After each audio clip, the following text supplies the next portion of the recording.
If you think the Redmi Turbo 5 Max is too big, then you might want to check out the standard version of the Redmi Turbo 5 I have here. This one has a 6.59-inch screen, a mid-range thickness of 8.18 millimeters, and weighs 204 grams. Honestly, it feels really good in the hand. The design of this generation also continues the simple and clean design language of the previous Turbo series. The two cameras are independently placed on the back panel, and the lens rings, power button, and the Redmi logo all have red accents. This not only gives it more of a gaming vibe, but also fits perfectly with the upcoming Lunar New Year. After all, red is the color for that, right? Also, the back panel uses frosted glass again, which feels incredibly smooth to the touch. Compared to the fiberglass material used on the flagship models, this one definitely feels more premium. The middle frame has also been upgraded to a metal material. Honestly, if you just look at the appearance, I think this phone can definitely compete with those flagship models in the 4,000 to 5,000 yuan range. Now, turning to the front, this generation has chosen a mid-size screen, which makes it feel better in the hand. The width has been reduced from 78mm to 75mm, which is actually great for people with smaller hands. Using it is totally effortless. The screen specs on the Turbo 5 are exactly the same as the Max. 1.5K resolution, M10 luminous material, a peak brightness of 3500 nits, and support for 3540 Hz high-frequency PWM dimming.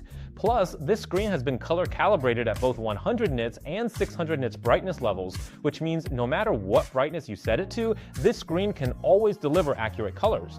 Accurate color display is extremely important and crucial for users who are sensitive to color.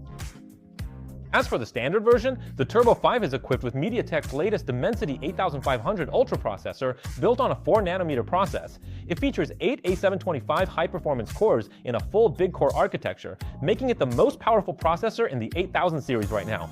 Paired with LPDDR5X Ultra memory and UFS 4.1 flash storage, the performance is definitely more than enough. Even though it has a 6.59-inch mid-size screen, the Turbo 5 still manages to pack in a massive 7,560 mAh battery. Over the last gen, battery capacity increased by 1,100 mAh. It retains the same 100-watt wire charging as the flagship and supports 100-watt PPS protocols. So you can use pretty much any third-party fast charger to max out its charging power. There's also a bypass charging feature which is super handy. When you're gaming, just turn it on and it'll power the phone directly, so the phone won't heat up as easily.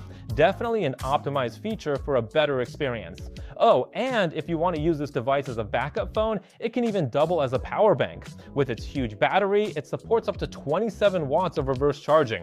Topping up your iPhone with it? No problem at all. With this external charging, you really don't need to carry a separate power bank anymore. As for the two cameras on the back, the photo quality is actually pretty good. The main camera has 50 megapixels and uses the LYT600 sensor, plus it supports lossless zoom. The main camera is equivalent to a 26mm focal length, which makes it super easy to take great photos in everyday situations. Notably, its external features stand out. It features IP66, IP68, IP69, and IP69K resistance. It also includes version 2.0 wet hand touch. In other words, you can use your phone while taking a shower without any issues at all. And just like the previous generation, it also supports dual-band GPS and triple-band Beidou positioning. Plus, features like NFC and infrared remote control, which have become pretty standard, are all included as well. So compared to previous generations, this device really has a significant upgrade in terms of quality. The frame has been upgraded from plastic to metal, and the AG matte glass back not only looks but also feels just like a flagship phone. Plus, this standard version has adopted a medium-sized form factor, which makes it feel much better in the hand. There are also big improvements in other areas like the battery, the vibration motor, and the camera. Everything is well-rounded, and honestly, there aren't any obvious shortcomings. Combined with the pricing of the Turbo series, I feel like there's basically no competition at this price point.